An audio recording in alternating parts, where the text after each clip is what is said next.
La palabra el diputado Galdeano. Gracias, señora presidenta. Escucho con retorno también. Voy a tratar de ser breve. Mucho ya se afirmó y se dijo, consideraciones acerca del contenido de este fallo y la verdad que acompañamos el alcance de la declaración que por unanimidad ambas cámaras estamos efectuando el día de hoy. Sí hacer referencia a algunas cuestiones que manifestó el diputado Farías y también hizo referencia el diputado Giustiniani, vinculadas a que este no es un tema que no fue de sencillo debate en términos institucionales y en el propio Parlamento en nuestra historia reciente para adecuarnos a un modelo constitucional en lo que hace nuestro procedimiento penal.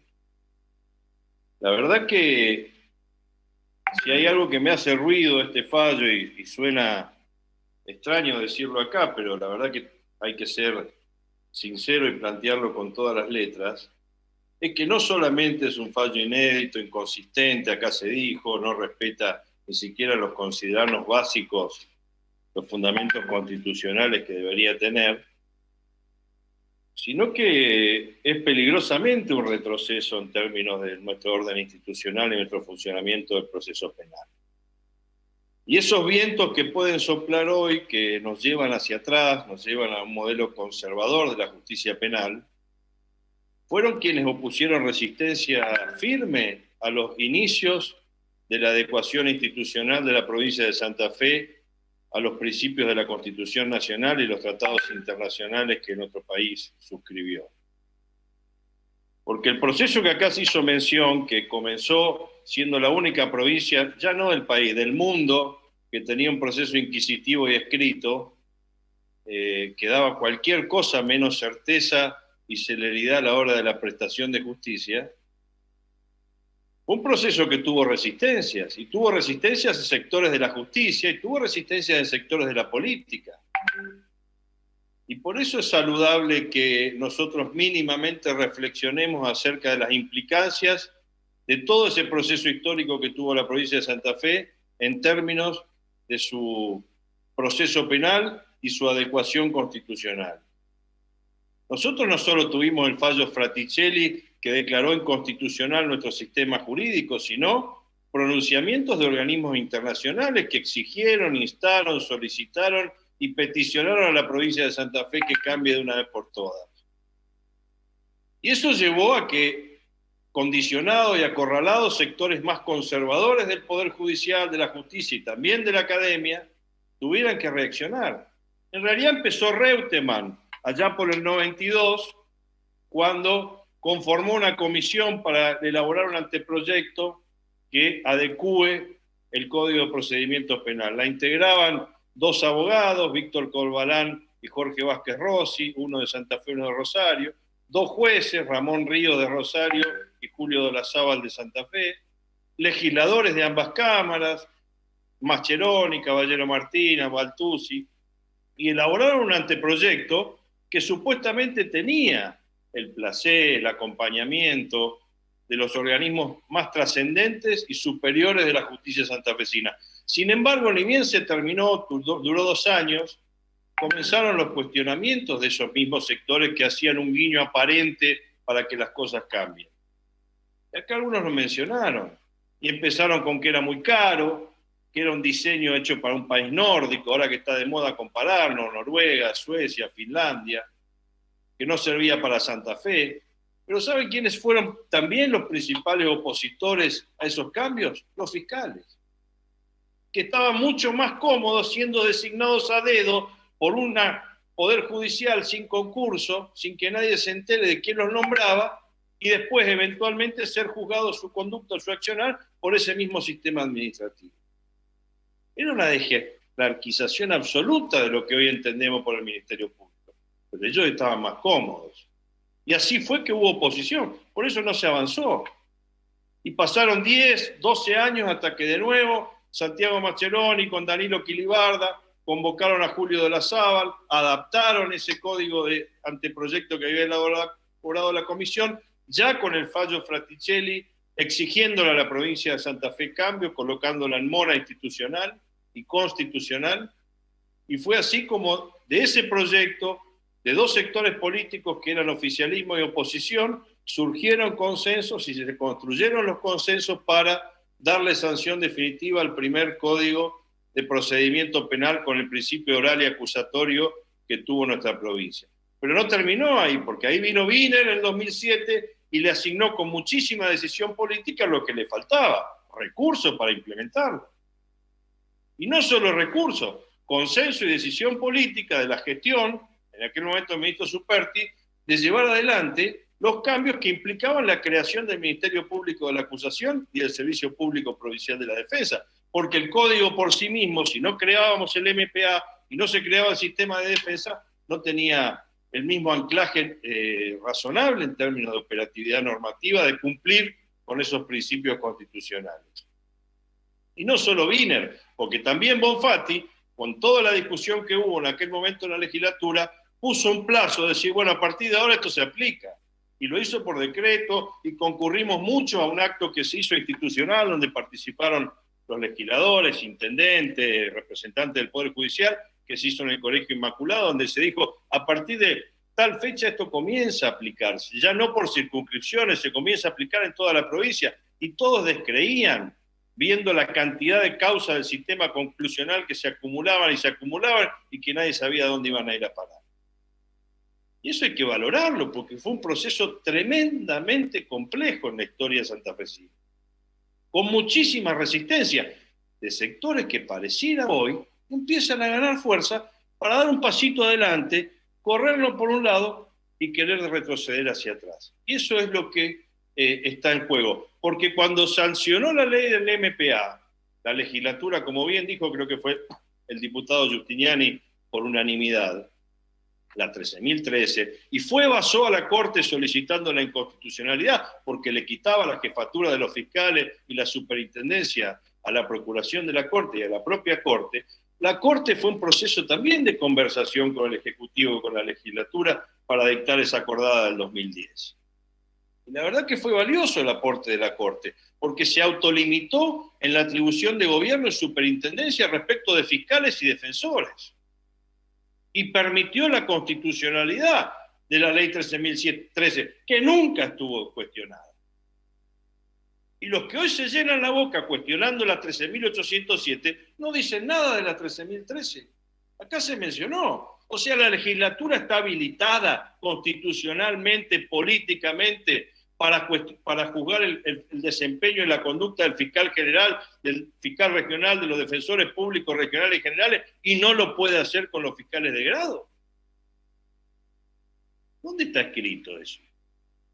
Y la verdad que ese reconocimiento en la acordada de la Corte de la habilitación constitucional de la legislatura para dictar una legislación que permita el funcionamiento del Ministerio Público, que no cuestiona la facultad de la legislatura para remover fiscales y defensores, tuvo que ver con un debate que se dio en aquel momento respecto de cuál era el rango institucional que debería tener el Ministerio Público. Y que la doctora Acef, yo creo que malintencionadamente, porque si no tiene que ir a cursar primer año de Derecho Constitucional con los profesores de Faría, desconoce que el Ministerio Público de la Acusación en Santa Fe no es un órgano extrapoder. Ojalá fuera un órgano extrapoder. Pero lo impide un obstáculo insalvable de la Constitución de la provincia. Y hubo que hacer un artilugio, se llamó híbrido en su momento, situación jurídica, estatus jurídico sui generis, que es lo que tiene hoy el Ministerio Público. No depende del Poder Judicial íntegramente, pero no tiene autonomía funcional absoluta como lo tiene en el plano nacional. Eso no puede ser desconocido por un magistrado que nos dice a nosotros que no conocemos de técnica jurídica y desconoce lo básico del derecho, cualquiera sea su competencia y jurisdicción. Y eso lamentablemente es lo que dice la doctora Acef en el fallo de la Cámara de la Sala Laboral 2 de Rosario. Y confunde intencionalmente el alcance de normas y fallos con una parcialidad impropia de un funcionario judicial y de un magistrado. Porque no solamente evita mencionar lo obvio, que es esto que decía yo, que el MPA no es un órgano extrapoder en nuestra legislación provincial, sino que la verdad que acá se hizo mención a un párrafo del fallo donde habla de la necesidad de tener experticia, o ser especialista, o ser abogado. Pero yo me quiero detener en otro aspecto, que lo tengo acá anotadito.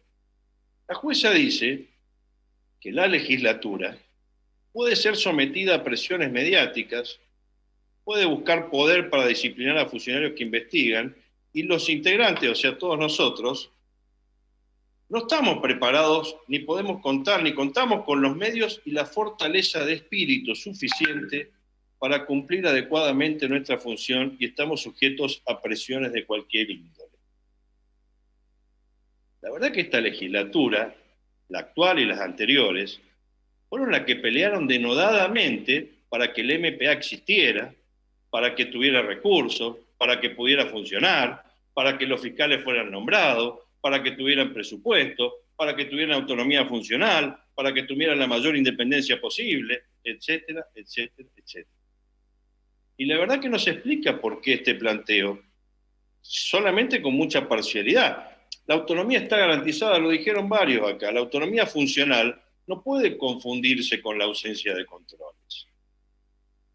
Ya lo dijeron, el equilibrio de poderes de nuestro propio sistema republicano lo exige de esa manera. Y no es un límite a la independencia, es una garantía de independencia. Es al revés. La independencia se garantiza con controles. Sin controles no hay independencia, hay impunidad, acá y en la China, sea de cualquier poder que se trate. Entonces, esto es lo que me interesaba repasar, al menos de los antecedentes de la historia de la creación del Ministerio Público y la actualidad. El fallo se dijo acá, la verdad que es rebuscada la intención de asumir competencia de la Cámara Laboral. Es rebuscada, porque en los considerandos dice, la Corte nos dice que todos los temas que tienen que ver entre relación de fiscales con la provincia tienen que tratarse en la Cámara Contencioso Administrativa. Todas las cuestiones que tengan que ver con conflictos o planteos de fiscales o defensores públicos respecto de sus condiciones laborales o de lo que fuera, los tiene que abordar la Cámara Contencioso Administrativo. Pero, dice, yo voy a fallar sobre esta cuestión porque entiendo que es urgente, que están en juego garantías constitucionales. La verdad que no se explica, solamente se explica si tuvo una actuación desesperada por asumir la competencia en este tema. Y eso preocupa, porque soplan vientos de los que quieren volver atrás y resulta que una Cámara Laboral toma un tema por fuera de su competencia jurisdiccional y por materia y avanza en un tema donde no tendría que avanzar. Pero además sostiene que se dijo, respecto del proceso penal, lo planteó bien el senador Enrico y demás, este es un proceso político. La jurisprudencia de la Corte Suprema de la Nación ya lo establece con claridad. El fallo de Cámara Laboral dice que es abstracto y no es preciso y es difuso el concepto de mal desempeño.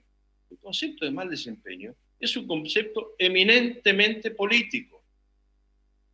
Y el proceso de juzgamiento de una conducta en función del buen o mal desempeño es un proceso político.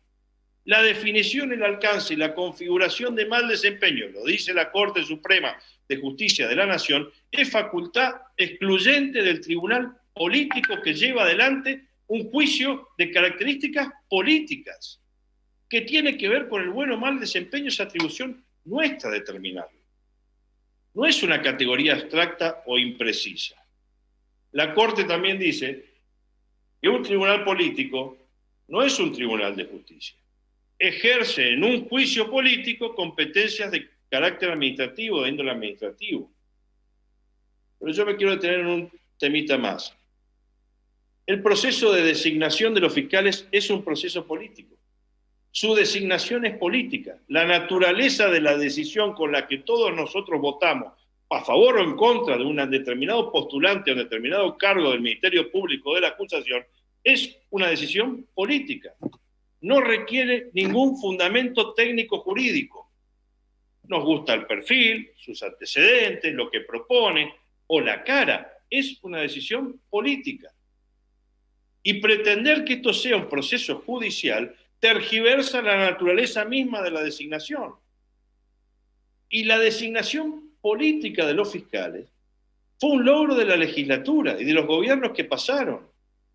Porque pasar de ser fiscales designados por un proceso administrativo que nadie conocía, que no tenía concurso, que no era transparente, que nadie se enteraba cómo venían, y que su desempeño era juzgado por un proceso administrativo como si fuera un empleado de la Casa de Gobierno, nada más, fue un avance en términos institucionales. Y la verdad que por las declaraciones que escucho, porque ahora todos opinan por Twitter y los fiscales hablan y tienen una asociación que los representa y me parece muy bien, pareciera que quieren volver hacia atrás. Así que están más cómodos teniendo un sumario entre pares. Y ese no es el modelo institucional de la provincia de Santa Fe que se diseñó con los cambios que vinieron con el actual sistema de procedimiento penal. Y una última cuestión que quisiera señalar. Esta misma jueza ya utilizó los mismos considerandos en un fallo anterior. Si bien la ley era otra, el planteo era similar y utilizó los mismos considerandos. Y en esos considerandos dijo que se venía una etapa muy difícil para la independencia del MPA, del Ministerio Público, el ejercicio de su labor de los fiscales, porque esto podría implicar que a partir de ahora si hubiera una persecución y una destitución masiva de fiscales en aquel momento. Hoy repite los mismos argumentos sin que se le mueva un músculo. Pasaron 2 años, no se destituyó a nadie, no se persiguió a nadie. No conozco ningún fiscal que esté reclamando que algún dirigente político, legislador, senador o diputado lo esté llamando para que vaya en tal o en cual sentido. Y sin embargo ella repite los mismos argumentos.